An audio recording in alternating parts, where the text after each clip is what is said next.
Imagine the snap of a twig in the dark. For almost every creature on Earth, that sound triggers an immediate, hardwired flinch.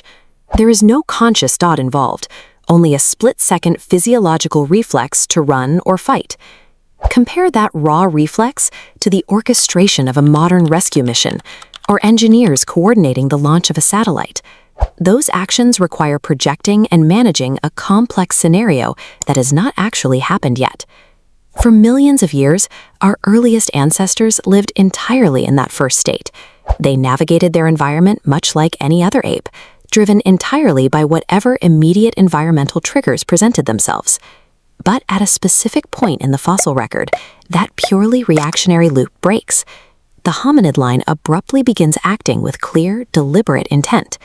It is tempting to romanticize this shift as a sudden, magical awakening. In reality, it was the result of a sequence of highly specific mechanical changes in the anatomy of our ancestors. To understand the genesis of the human spirit, we have to look past philosophy and examine the physical hardware upgrade that made it possible. Early hominid brains were essentially powerful environmental processors.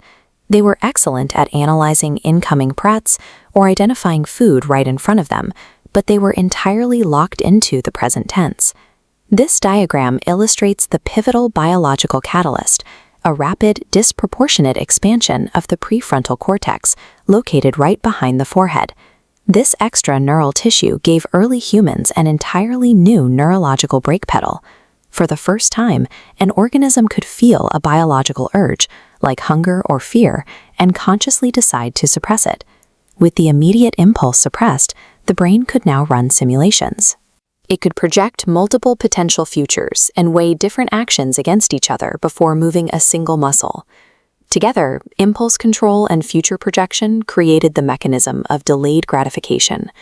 An early human could ignore the immediate caloric payoff of eating a handful of seeds, choosing instead to plant them for a larger yield months away.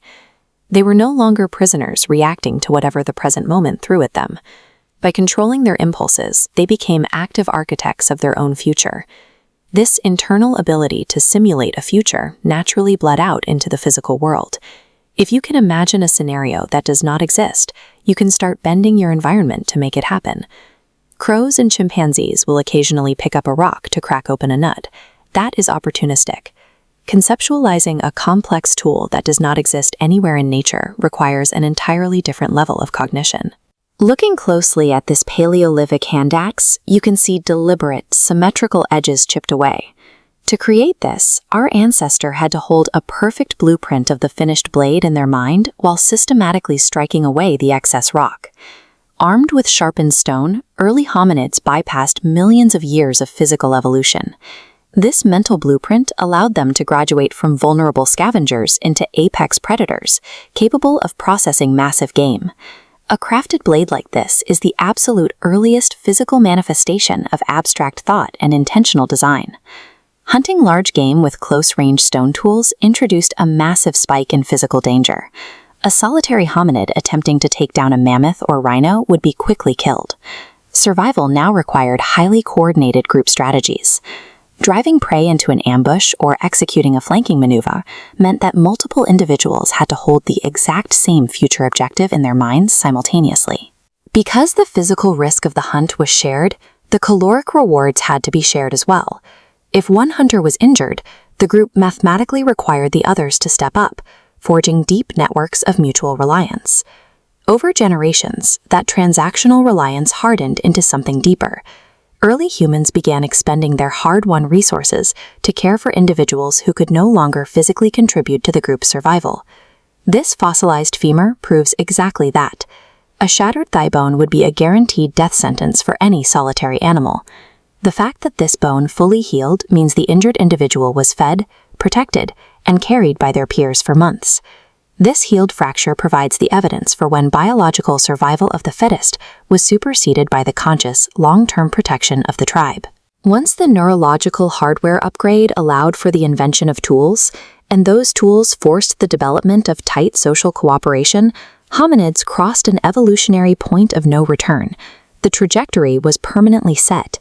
The solitary existence of our deepest ancestors was gone, replaced by a complex social web where every individual's survival depended directly on the group. Everything we recognize today as uniquely human, our capacity for deep empathy, our drive to create art, our ability to cooperate on a global scale, are the modern echoes of those early hunting parties and toolmakers. Even now, our brains remain wired by that ancient biological shift. We are neurologically built to seek out connection, to suppress our base urges, and to find a purpose that extends far beyond our next meal. Our modern spirit is rooted in these distinct neurological developments: the ability to see a finished blade inside a raw stone, and the ability to see a lifelong partner inside a fellow survivor.